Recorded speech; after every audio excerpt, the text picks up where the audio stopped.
Okay, that's good. So this is my business card. Obviously, you met Ryan. Ryan's my partner on this case, and we're working it together. He knows probably more, if not the same amount as I do. I'd probably say more. No. Yeah, about the same. So we actually got your information from Will County. I explained that to you on the phone. That you used to work with Kevin Eastman. Is that correct? Yeah. Okay. So before we get into all the details of your relationship with Kevin, there's some things that I want to get out of the way first, and making sure that you feel that this is a voluntary conversation.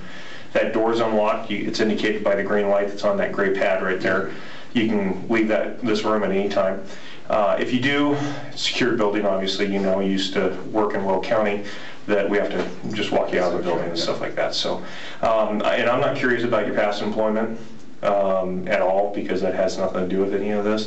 This has to do with the recent weeks and whatnot, and your knowledge of Kevin Eastman and stuff like that, okay? So during that time that you were at Clearwater working on the solids, you worked with Kevin Eastman. Yeah, that's how I met him. Okay. But Kevin, from what I understand, worked in the shop a lot of the time, right? When towards the end, he worked in the shop, but he was a solids control technician prior to that. Okay.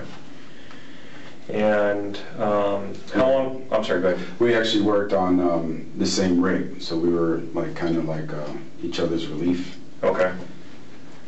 All right.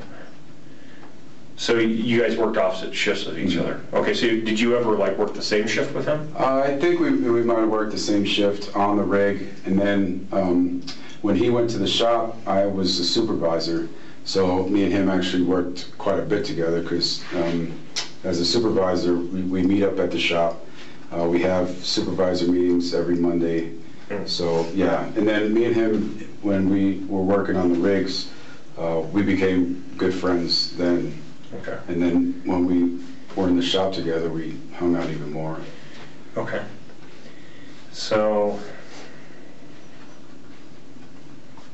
did you guys? So you guys hung out outside of work? Oh yeah. Okay. Yeah.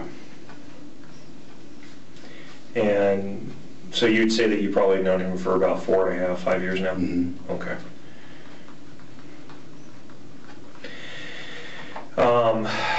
So good friends. Describe that to me. What would you guys do?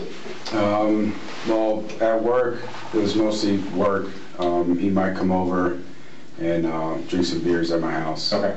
And then about 2 years ago, I just bought the house that I live in now, and I invited him over for a barbecue. We were having a housewarming party. Okay. And he always talked about his girlfriend that he had, and they were going through some issues at that time. So he's like, hey, do you mind if I bring her over, so that way I'm not leaving her at home? Sure. So I'm like, yeah, sure, come on over. Okay. So he comes over, and they walk in, and I was like, holy crap, I knew her. Okay. She used to be my bank teller at the Academy Bank on 23rd Avenue. Okay. So we thought that was cool, me and my wife. And we hung out, everything was fine, and so then we started hanging out even more after that. Okay. And then, like I said, so he was going through, that was about 2 years ago. They're going through some issues, and then me and my wife started going through issues, so we kind of had something in common. Okay. So you say that his girlfriend, do you know her by name? Heather. Yeah. Heather Frank? Yes. How long have you known Heather Frank for? Well, I've known her just as the bank teller. Okay. We hung out a few times, not a whole bunch. I went over to their house when they lived over by Greeley West. They had like a little condo there. I went over there a couple times, but I didn't really hang out with her too much. Okay. When was the last time that you were over at the house over by Greeley West? Oh man, what was that? That was when they still lived together. So I want to say over a year ago. I couldn't give you an exact date. Okay. Or maybe a year ago. What kind of issues was Kevin having with her? See, I don't know what to believe anymore. So he would tell me that they both drank a lot, but he would tell me that she would like keep drinking throughout the night, and she would get violent with him. Okay. Like they get into an argument and she'd hit on him, and so I don't know. And then towards the end, when they split up, he told me that she was cheating on him. Okay. I think she was pretty open about what she was doing. I don't think she was hiding it or anything. Why do you think that? Just the way he talked about it. Like he didn't say like, oh, I caught her doing this. He would, like, I don't know, the way he made it sound like she just was like, hey, I'm done, and you know, I'm gonna go out. So he knew that she was dating other guys. Yeah. Okay. Yeah. Okay. So that's a lot of what we want to talk about today. So that's kind of a big glaring topic in this whole investigation is, you know, Kevin's thoughts about, you know, Heather and stuff like that. Mm-hmm. So when Kevin would talk to you about Heather and her infidelity or cheating or whatever it is, how was he? Was he upset? Yeah, he was definitely upset, and I think that's why, because both of our, like my separation hit me hard too, mm-hmm. And so we kind of, you know, just he'd come over and drink some beer, and we both, you know, cry and whatever, you know. And then anyway, but he seemed more depressed. Like there was one night I talked to him, and like he talked about kind of wanting to hurt himself. Okay. So I was like, hey man, don't, you know, you can't do that. Like, call me whenever you need to, mm-hmm. you know, I will be wherever you need me to, and, you know, it's like, don't, like, sure. She's not worth it to, you know, end your own life, like, whatever. So, I never, like, this kind of took me for a loop. I didn't. You weren't expecting this? Oh, no, definitely not. Okay. Definitely not. So, I guess one of my questions would be is, if he's talking to you about Heather's choices, do you think that he was more upset at Heather, or was he more upset at the people that she was dating? I didn't know. Like, he wouldn't talk about the people she was dating. Okay. He would talk more about her and how she was playing with his emotions and trying to find the right words. Like, just playing games with him. Yeah, playing games with him. Yeah. And so that was more of his thing. And the last time we talked, and this is another reason why this kind of took me for a loop, because we talked, I think, January 31st, my last days off. I called him, because I try to call him every time I come home. And he told me that he was talking to one of his family members. I don't know if it was his brother or maybe a friend. He was talking to somebody and said that he had blocked her from his phone, that he's not talking to her anymore, and he's finally got her out of his life, and that he had moved in with his brother, or around where his brother lives in Walden, I think. So somewhere, I'm not exactly sure where. But he said he moved away, and that it was good for him, because he got away from her, he blocked her phone number, and he's not talking to her anymore. And then I come home this time, and I'm like, yeah, you know. Okay. So you said that you talked to him January 31st. When was that the last time you talked to him, or? That was the last time I talked to him. Okay. Any text messages or phone calls come in since then, or? Nothing. Nothing like that? Okay. No. And then I think I told you yesterday that he had texted me January 20th, and it was saying that I was getting like SOS messages from him. Okay. And saying that he had assigned me as an emergency contact to his phone, and I was in Texas at the time, so I'm texting him back. I'm like, hey dude, what's going on? Mm-hmm. You know? And he eventually called me back. He's like, oh, nothing, I'm riding some four-wheelers up here, just having some fun. I put you in my phone. I was like, well, your phone is blowing my phone up right now. Okay. You know, and I'm at work. So, so how many SOS messages did you get? And then what tripped me out was because he has an iPhone and it was sending me an iPhone location, so I can't pull those up on my Google. So it's like, hey, you know, like. So you actually got GPS coordinates on? No, I don't. Well, I'll show you. Okay. And you said that was January 20th? January 20th, yeah. So when this all came out, I was like, oh man, I hope he didn't call me that night. Here. Yeah, January 20th. Oh, I can't see your screen, it's real dark. Oh, there it is, okay.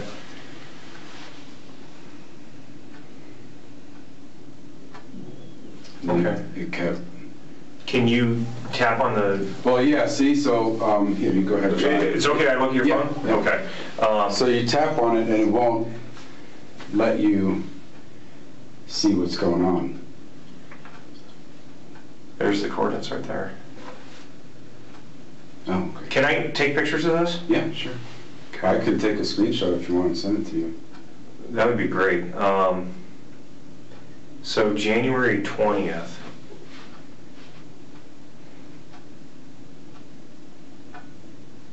So 1, 2, 3, 4, 5. 5 SOSs. And I'm just going to write this down in case I don't get it, but 38. While he's writing that down. Go ahead, please. So when you talked to him on, you said the 31st? Yeah. What was his explanation for that? Well, no, I talked to him that night over that. Oh, okay. And he just nonchalantly was like, oh, I just put you my phone, man. It's my emergency contact. Okay. And he's like, I'm riding out here on four-wheelers. I thought he said he was with his brother.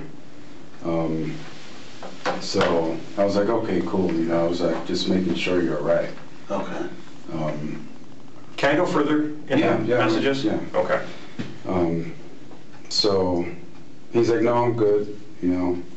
So I was like, okay, cool. And then when we talked on the 31st, it was just like, hey, how you doing? He talked to me about him doing good and blocking her and not talking to her anymore and getting her out of his life. And I was with my kids, so I didn't really have a time to talk about my stuff. I don't like talking about that stuff with my kids. So, and he's just like, hey, hit me up when you have some time to talk. I was like, okay. And that was the last time I talked to him. Okay. So he said that he's just killing himself starting a new job and all that, and then he sent you some pictures of cabin that he was working on in Aspen. It's actually very good work. I know, right? That's what I'm saying. Like, he was such a hard... I think that's why me and him kind of hit it off, because he's a good worker. He was a hard worker, you know, and he's such a nice guy. Like, he would have gave me the shirt off his back if I asked him, you know. And I considered him a good friend. I know that you're going to do this. I'm just going to do this for... That's fine. Was there anything that you saw, any behaviors or habits or patterns that that he displayed that were concerning to you? There was like he told me that he's had a couple head injuries at work, and then he's dealing with, I think, like depression or something, or anxiety. So I know he was taking some medicine, and then when they split up, he stopped taking them. He said he was using CBD and using, like, smoking weed to help with that. And then there was one night he was, like, we talk about our friends, or like his girlfriend and my wife, and then we talk about, you know, trying to find new girlfriends and stuff. And he was always telling me how, you know, we need to, you know, kind of like find better women that, you know, treat us better instead of taking advantage of us. So, but he was talking crazy that one night. This was a while ago. He was just talking about radio waves, and it was weird. So I was like, it's like, hey, what's going on, you know? And he kind of blew it off like he was joking around. And then the next day we talked, and he's like, He goes, you know, kind of like I'm back now, I'm not, you know. He kind of blew it off and made it sound like it was nothing. And then he never talked like that again. But he would do weird stuff every once in a while. So I just attributed that to, you know, the head injuries. Okay. You know. Did you ever see him with any type of weapons at all? No. And then I read that knives. He liked knives. Okay. But I read that there was a .22 in the paper, or he got charged with possession of a weapon by a previous offender. Okay. He talked about a .22, and I never knew he had any firearms. So there's like things in there that he didn't talk to me about, like that. He told me that he just moved out of the house that he was in. Then here it says he was kicked out. You know, so like there's some stuff that I'm reading, I'm like, I didn't know anything about. So I'm going to tell you that there's probably some false information in the newspapers. People are probably talking to reporters saying, hey, I know this stuff, and Okay. we haven't disclosed any of that information, and some of that information is incorrect. Okay. But I can tell you that he did move out of his apartment on 10th Avenue in Greeley, Yeah. the one in the basement. Yes. And then he was evicted a couple months later because apparently he didn't give notice or something. Oh, okay. So he moved out before he Okay, was so he evicted. did, okay. Yeah, so what he's probably told you was accurate. Okay. So, Thank you. yeah, no problem.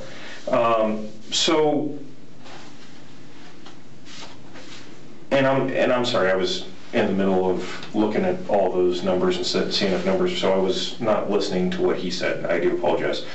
So when you guys had contact with each other on the rigs and stuff like that, and his attitude in regards to all this stuff that was going on, would he ever escalate and lose control of himself in regards to any other stuff? And that's why it just doesn't make sense, because he was never, in front of me, he was never violent. Sure. You know, it was more, he wanted to hurt himself, not, you know what I mean? That's why I figured if anything, he'd hurt himself, not somebody else. Okay. Because I talked to a couple of the guys from Clearwater yesterday, Dan, Jerry, and there was another guy I talked to. And they all recalled that Kevin had gotten into a fist fight with somebody on the oil rig. Do you know anything about that, or did you hear anything about that? Okay. Because this was back when he was working on the rigs, and it was somebody that was working the same shift with. So, and he apparently had a conflict with somebody, and he got in a fist fight on the rig. It was never reported to anybody, and it was kind of brushed under the table from what I understand. Okay. But you don't know anything about that? No. Okay. And it seems like that was about the same period of time between 2015 2018 when that happened. You were working with him, so, but you were working opposite shifts of him. Opposite shifts, but maybe on a different rig too. 'Cause Oh, yeah. they would always move us around to where they needed us. Okay. So. All right. Do you remember, let me ask you this. Your last tour of duty that you did down in Texas, what day did you go down to Texas, and what day did you come back?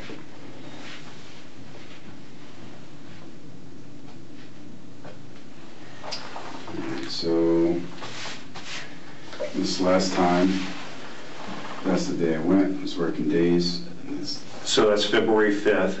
And then it takes me 12 hours to get home. I got off at 6 o'clock, so I was home that day.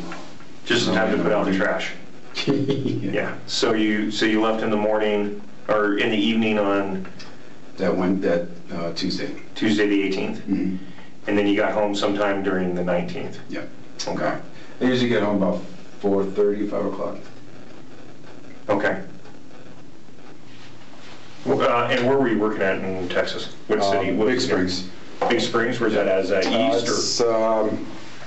West Texas, about an hour or so from Odessa. Okay. So if I remember correctly, Odessa is more southern? Was it southwest? Yeah. Okay, closer to New Mexico, but on the west side? Okay. Okay, so you have to drive all the way through Amarillo and... Amarillo, yeah, 287. 287, and then take 287 up to I-25, or? I-70 Oh, I-70 and then come across? And then to Tower Road and then come through. And then I take I-76 to 49 and then to 34.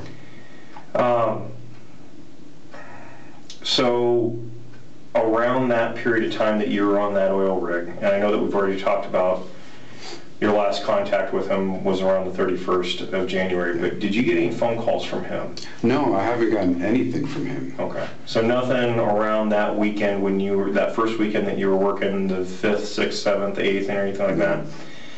So from what I understand, he was living with his sister. Okay. In Parachute? That's, all right, that makes sense, because I think it was his sister that he was telling me that he told her that he wasn't talking to her anymore, and that his sister was happy about it. Okay. And so he, around in that time, the 5th, 6th, or 7th, decided to start coming back to Colorado. So that's my call log with him. Oh, okay. 31st, we talked for 7.5 minutes. Okay. And that was the last time I talked to him. Can I take a picture of this? Yeah. Okay.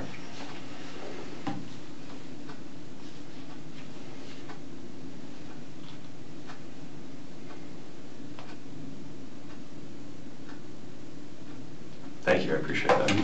So,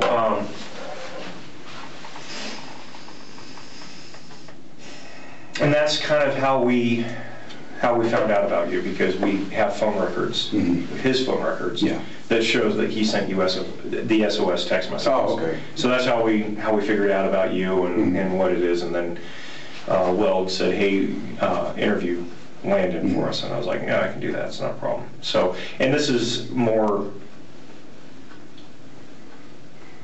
towards my case than it is towards theirs anyways. So when you worked with Kevin, did he ever carry any weapons on him? And I'm not talking guns or anything like that, like knives. And did he carry knives on him? What kind of knives did he carry? He had one that he liked. It was about that long. About a foot long? Yeah. Fixed blade or full? Fixed blade.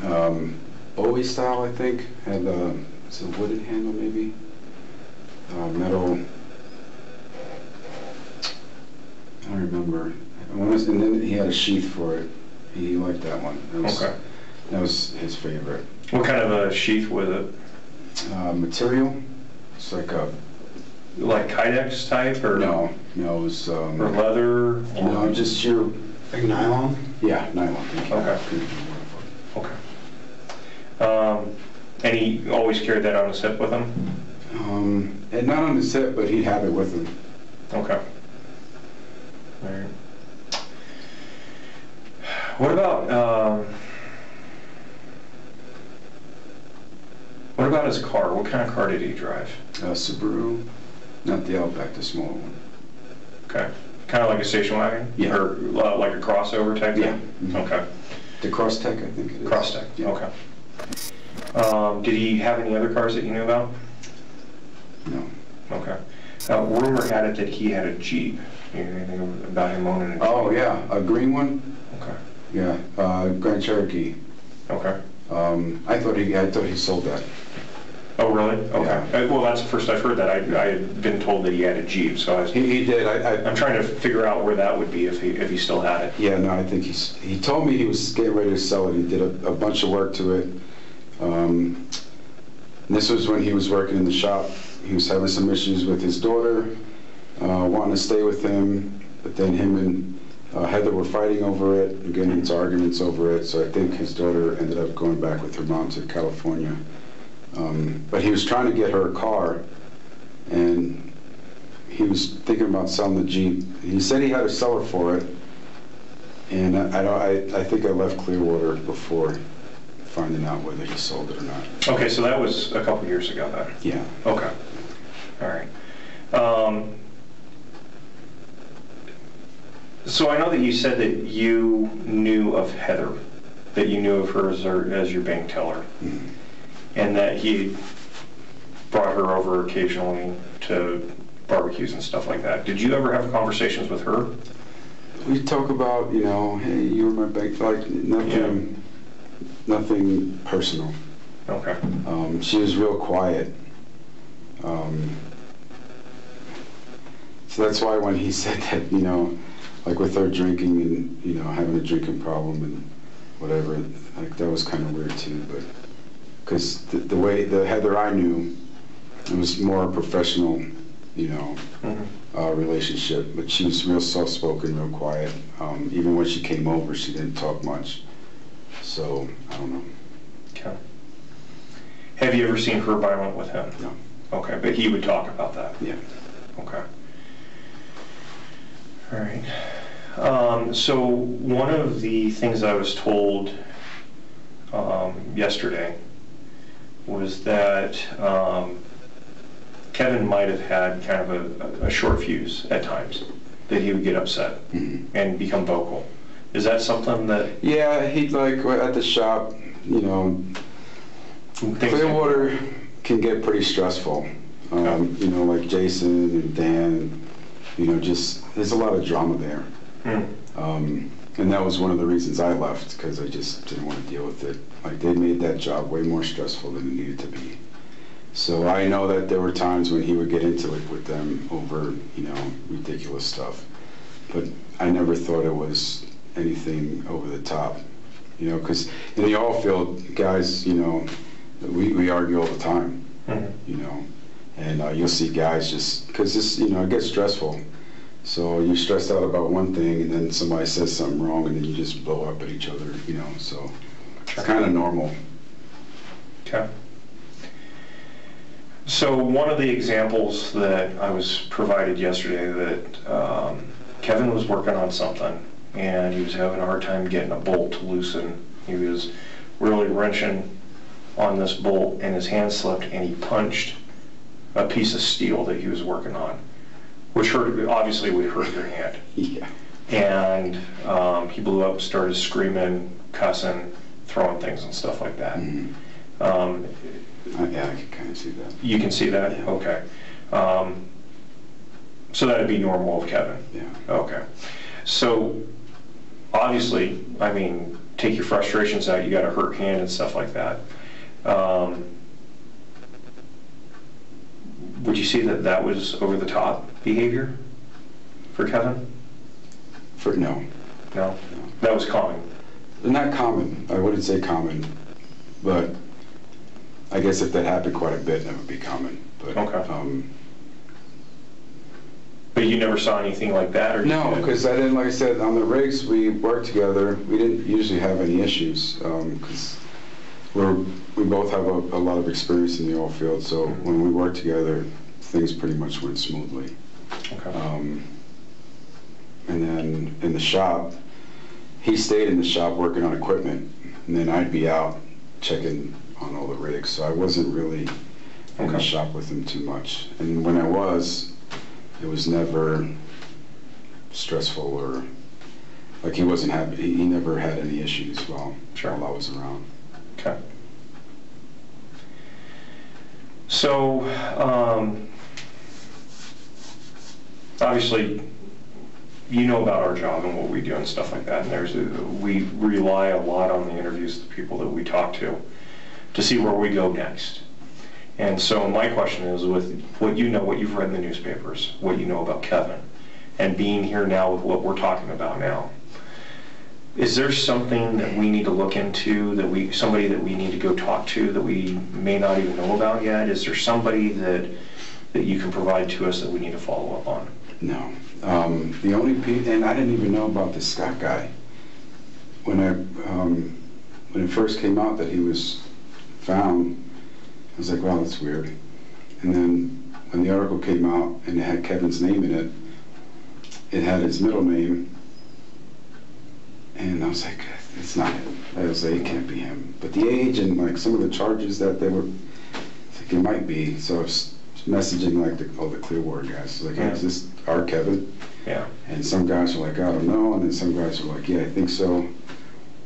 And then, yeah, so. So a question for you. So, okay, so that brings up a big question for me, and this is just a hypothetical. You showed us your phone. You hadn't talked to him since the 31st, and you see this stuff in the news. You started talking to everybody at Clearwater. How come you didn't try and call Kevin or talk to Kevin? I kind, you kind of know. You want to separate yourself from it? No. Okay. No, and I don't know. Like I have so many different emotions right now because of all this. You know, like 2 people are dead. Yeah. You know, their families are hurt. Like and then to think that he would do that. Like I don't know how to feel right now. You know, because he was a good friend of mine. But at the same time, I don't know. It's upsetting. So it sounds like you guys were good friends.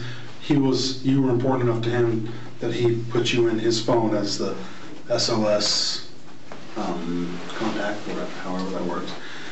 Is there anybody else that you think if he was in a super big bind he would call? Just his brother. I know him and his brother were close. Okay. And I think that's why he moved up there. You know, to be closer to his family and to get away from all the drama here in Greeley. And so you said that his brother lived in Walden? I thought it was Walden. Okay. I could be mistaken. I don't know that area too well, so. Okay. Have you met his brother? No. Okay. No. He said, you know, he had a whole bunch of plans. He wanted to open up a shop up there, and he was doing this side work for now, and it sounded like he had a good plan. I just threw me for a loop. Have you ever heard of the name Troy Bonnell? The last name sounds familiar. I think he owns a trucking company, Bonnell Trucking. Oh, okay, yeah. Okay. I don't know what they would have to do with each other, though. Okay. So, Troy apparently has a farm out on County Road 45 in Kersey, on the east side of Greeley. Obviously, you know where that's at, where you're from. Owns a trucking company. He's a real big guy, 6'5". Yeah. 6'5", like 250 pounds. Muscles. I mean, like big muscles. I mean, from what I hear, he has feet like size 14 feet. Does that ring a bell or anything like that? Okay. If you have a picture, maybe I can. Actually, I don't. I don't. Maybe see if I recognize his face. But no, like we work with a lot of big guys. Sure. But I don't have a lot of knowledge or dealings with the truck, like companies like that. Okay. And I'm not really sure. I think Troy doesn't, forgive me, this may be bad information, but I don't think Troy actually works in the oil. Yeah, he just has a trucking company. So I mean, he can do anything. Big rigs or semis. Yeah, semis. So, and he's got a farm out there on the east side of Kersey. And I guess what I was getting at is to find out if you knew anything about Troy Bonnell. No. Okay. All right. And then obviously Scott Sessions is the victim in this case that we're working from our aspect, and you said that you didn't know him. Is that correct? Yeah, no, I didn't know him at all. Okay. And like the first article didn't really have any information in it, so I get alerts, from my news app. So I just sometimes, sure, go through and read them. Have you tried to look up Scott on like Facebook or anything like that? Have you seen any pictures of him? Well, just in articles. Just in the articles? Okay. And didn't recognize him from any of those? No, I didn't. Okay. And I thought, oh shoot, man, but no, I don't. And he did talk to me about the guys that she was seeing, and I don't know if she was seeing him or not, but so I don't know. Like this, like the whole scenario, I try to play it over in my head, like what could have happened, like, I don't know. And then, like, she was wanted for doing that too, so it's like, they do it together, and then, I don't know. Yeah.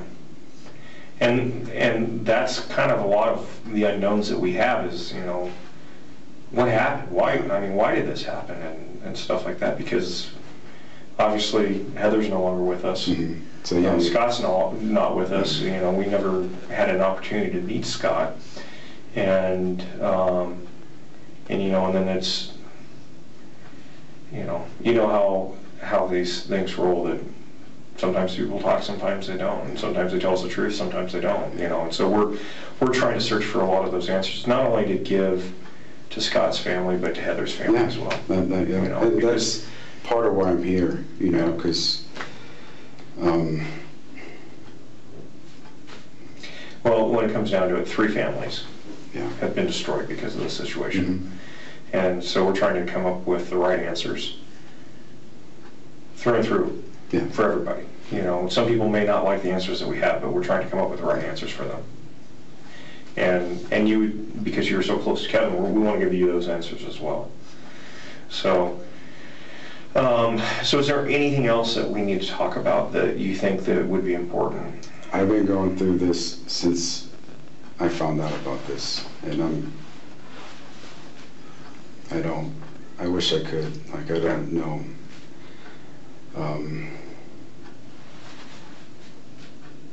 No. Okay. Let me ask you this question, because this is something, I asked you that question, is there anything else, and then obviously something popped in my head. So Kevin was known to go up to the Red Feather area and to Glen Echo and up near the Mishawaka and stuff like that. Yeah. He had pictures on his Facebook over that.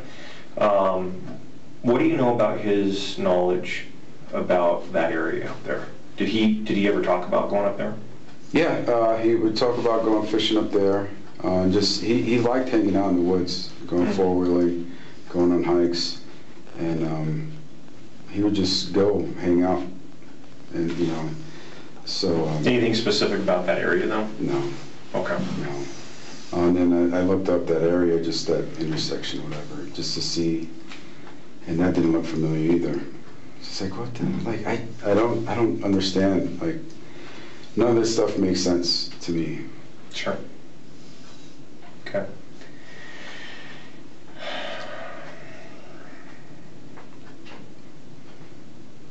Okay.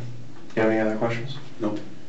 Well, the big questions that we had for you was the SOS messages, because we saw those. Okay. We were told about that, and we were concerned because when we were told about it, we don't know if the SOS messages came in before, after, during, whatever this whole situation was. I didn't either. Yeah. And I'm like, and that's why I was like, man, I don't, you know, like, I hope it didn't involve me with this, because, yeah, he's my friend, but at the same time, like, you know. Well, if he involved you or not, because you're his friend, that's, I mean, that's a major reason why you're here, is because we're trying to get background on him. We're trying to understand who Kevin is. We're trying to understand who Scott was, who Heather was, stuff like that, you know, and that's what we do. Yeah. So, so big question that I have about your phone is, obviously it's a smartphone. You can delete phone calls that came in. You can delete text messages that came in. Have you deleted any of those? None at all. Okay. And I came here to talk to you guys, to let you know what I know. Sure. And to be as honest as I can. So whatever information, that's why I let you want to look at my phone, go ahead. I'm not, you know, and if you need, I can pull up my phone records, like, you know what I mean, like my bill. Sure. So that way you can see. I'm not. So,